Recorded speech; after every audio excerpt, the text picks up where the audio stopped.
Hey YouTube. For those of you that don't know me, I'm Pagan Norseman. I'm Bibsy and the Broom's hubby. We've just done a different, completely random video, so we decided that whilst we were both sat here, having finished on our cup of coffee at 1:45 in the morning, that we would do another video on regards to altars, which was requested by wvwildflower236. Yeah. So, that's her name. Hi, honey. Hello from me. You've probably not seen me before, but if you want to hear my wafflings, I'll put a link to my videos about there. And for those of you that are watching on my channels, I'll put a link to Bibsy's channel around about there. Yeah. So basically, not quite sure what you wanted to know about altars, but I've just recently made Bibsy and myself a new one, which is a video on my channel that you can look at. Can you stop plugging your channel, please? I like plugging my channel. Thank you. Need subscriptions, need views. Stop. Sorry. So yeah, so there you go, here she is. Hi guys. Yeah, altar. You were asking about wildflower. Now, I'm going to let Mr. Technical do all the technical explanations of altars. But the first thing I'm going to say to you all is, you do not need a big, expensive altar. Not needed. First place to start building an altar is in your heart. Then you can start building it outside. Now, I tend to have my altar up 24/7. And I find that my altar reflects how I'm feeling and how I'm doing at that particular time. I mean, if my altar is quite messy and my thoughts are quite scattered, then the altar will be quite messy and quite scattered, wouldn't it? There'll be lots of different thoughts going on. And, we arguably share an altar. We have some aspects of my goddess and god, Baphomet and Lilith, and we have some aspects of your matron and patron, don't we? Mm-hmm. And it can be, you can so easily get caught up in the logistics of an altar and how they should and shouldn't work, and that's bull. Really, that's complete bull. Well, it depends which way you look at it. Right. If you have a purpose-built altar, and nobody's saying you should have, we just happen to wumble one. Well, it's been lots of years. Yeah, I've waited 10 years. 10 years for ours, but if you have a purpose-built altar, you stand at it, and you should always be facing north. Compasses, lovely inventions. If you've got one, get one. I don't know what the iPad or the Apple phone or whatever the hell you call them compasses are like. We had one on the HTC and it was shit. But the trouble is, not everybody can face north at their altar, can they? No, but it's ideal to have something small enough that you can move around. For ritual. You don't want a 30-foot long desk that you would have to shift. No, and also you need to keep it a bit private as well. I have this immense panic whenever my front doorbell goes. I have to stash things away sometimes. Not that I'm ashamed of it, but we all know Baphomet can be a little bit intimidating. Yeah, misunderstood. He's a misunderstood character. And some of the looks we get, and I'm not comfortable sharing my altar. I'm not comfortable sharing my altar with complete strangers. No. So it needs to be somewhere that you can be a little bit discreet with it as well. If you want to be discreet, some people are completely open with it. Again, with me, it depends what mood I'm in, what time of the month it is, really. But you don't always have. It's nice to face north for rituals, but if you can't face north, it's not essential. No. Well, I wouldn't have said it was essential. No. Even if the altar faces a different way and you turn north, start ritual. But I'm not talking about ritual at the moment. I'm only talking about everyday use of an altar. Right. Go on then.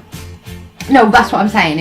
To me, it isn't necessary to face north just for everyday use. No, because ideally, it's one of those situations, like I said, if you've got a small enough one and you want to, when you're performing a ritual and you want to put it facing north, ideally you need to walk all the way around it, but that's not always possible for some people. Guess what? and I've not told you this even, I think you've probably seen me pack stuff in my handbag before we go places, but sometimes I will pack an emergency travel altar, and albeit it can sometimes only consist of 4 tea lights, some essential oil, and something to remind me of the deity, of the matron and the patron.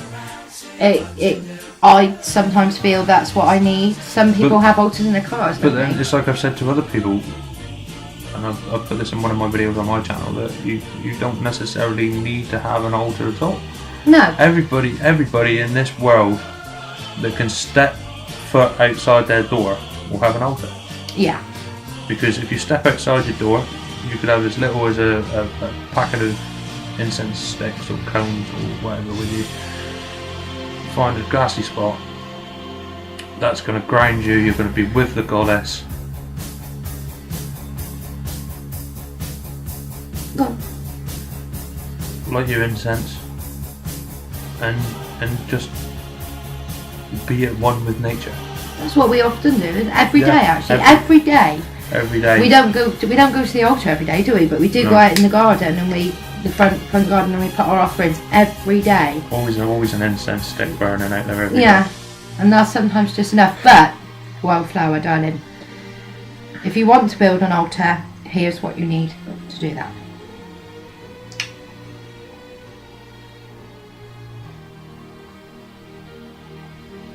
Four candles. Usually colours of red, yellow, green and blue. Red symbolises the fire, which is at the southern point of your altar. Green is for the earth, which is at the northern point of your altar. Yellow is the air, which is at the eastern point of your altar. And the blue is at the western point, which symbolises water. They are also commonly called, obviously, the 4 elements, but in ritual it's often referred to as calling the watchtowers or calling the points. Yeah.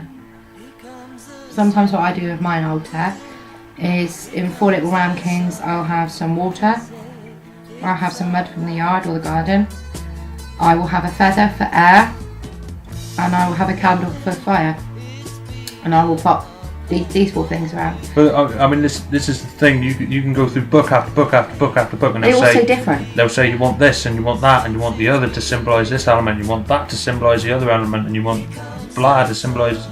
But it's not essential. It's what's meaningful to you. Yeah, very much. For me, I know that if I'm grateful for something, I don't know how much you do this on the altar actually, but if I'm grateful for something, and I feel really blessed, and I've got full cupboards and I've had a nice tea or whatever, I'll go to the altar, and I will obviously do my offerings as well, but I will just give a little extra sometimes. And I know you can't pay the goddess and the god for blessings and things, but I will sometimes give them, if I've got a £5 extra for something, I'll give them £1 of it, and that's just my way of saying, I'm grateful for what you've given me, I'd like to share. Yeah. Or if we make a nice loaf of bread, won't we, we'll give a slice as offering. And I very often do that one through feeding the birds, and I'll feed the wild animals that offering, because the goddess and the god aren't going to eat it. They appreciate the sentiment, but they're not. That they are going to eat it through the birds and the grab, but they're not going to physically walk into my living room and say, I should eat your slice of bread. Yeah, we've been doing that for years. I've never once seen the god or the goddess come in and go, got any peanut butter? Nah. But like I said, it's making things. It's finding. It's hunting. Go for a walk. Yeah. See what you can find. Pick up. What did we have once? We had a fir cone. We found some fir cones we found. Big fir cone, and we used that for 12 months. And leaves, wasn't it? When we went for walks and we collected leaves, and that's a really good way actually of honouring the wheel of the year, is through going for your walks and finding the little bits outside. And you always notice as the years progress, your altar will change with the seasons, won't they? And that's, I mean, my altar, apart from my ritual altar, I've got 2. The other one is see, there's a leaf on my slipper now. I use a cabinet for an altar at the moment, and I've took down most of the sew-in altar, and I've just left up 2 orange candles, the goddess and the god candle, and our deity figurines, haven't we? Yeah. And some offerings, and I gave some jasmine. I sprinkled some jasmine to the goddess and the god this time for a little bit of passion and a bit of love.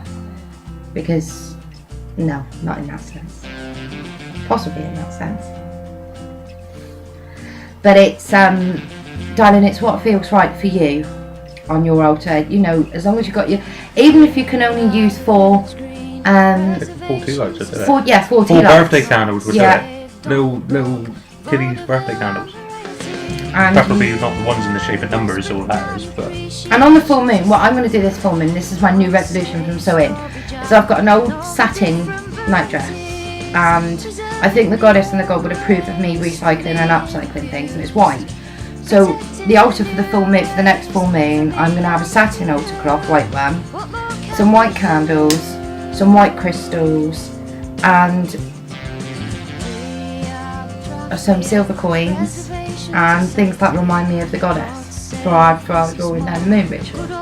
And then that can stay there again until either the next full moon or just until you feel like you want to change it. But the most important thing is to cleanse and consecrate your altar. Yeah. And you could do that with altar oil. Yeah. Now that could be olive oil. Olive oil, as long as you've blessed it for the use of, for the magical purposes, and you've blessed it and you've dedicated it to the god and the goddess, start by just wiping down your altar with your altar oil or your consecration oil. Is that right? Yeah. And then just build it. If you feel the need, you can buy altar oil fairly cheap now anyway. Yeah. And it's, £1.50. yeah, say $3. Yeah. I don't know what the equivalent is because we're in the UK, but it's $3, something like that.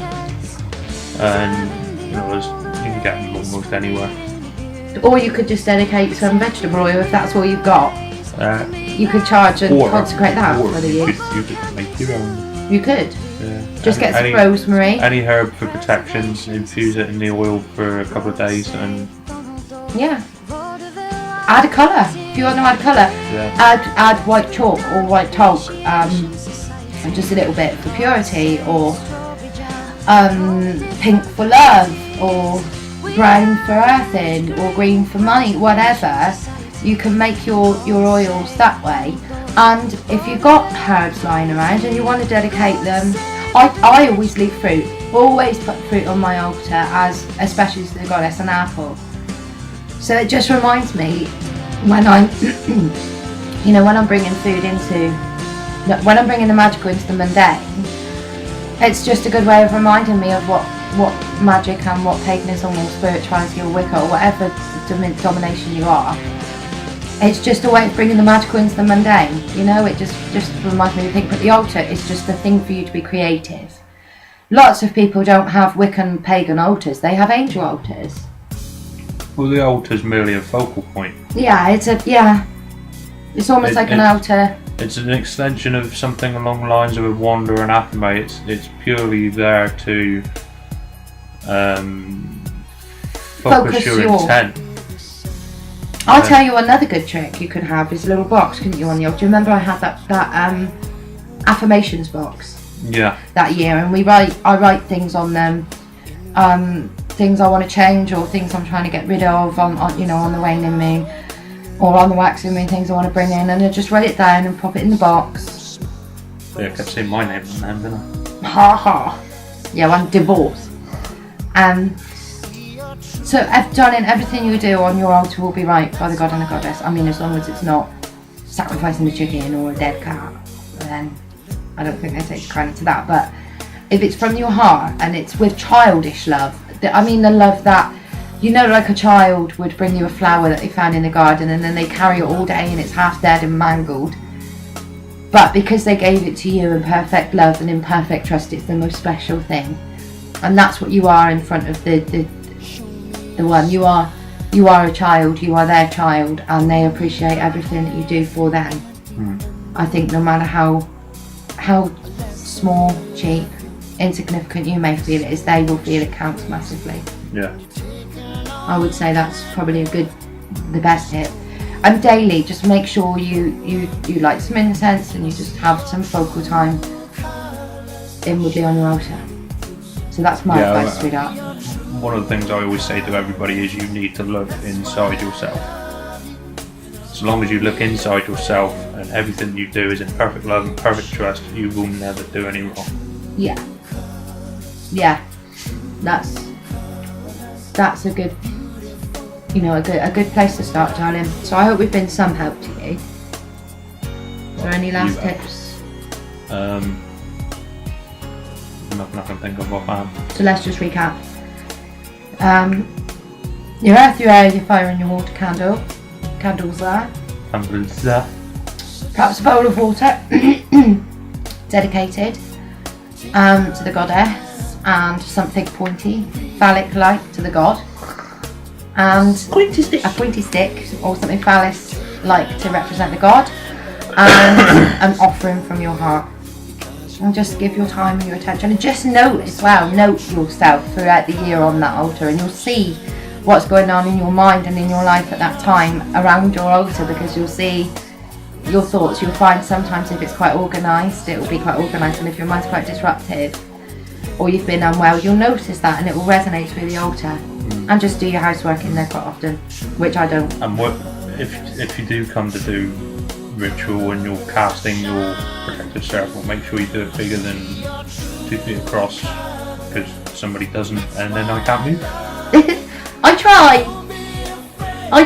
That's about it. Well, I do it that way because I find it easiest to build my energy for the dome. I always picture a dome, and I find that easiest to do by walking around, and then I envision the energy sort of coming out of my feet where I've walked. I won't say my bum, but walking where I've walked is where I leave the trail of energy. That was the previous video about all the vegetables, wasn't it?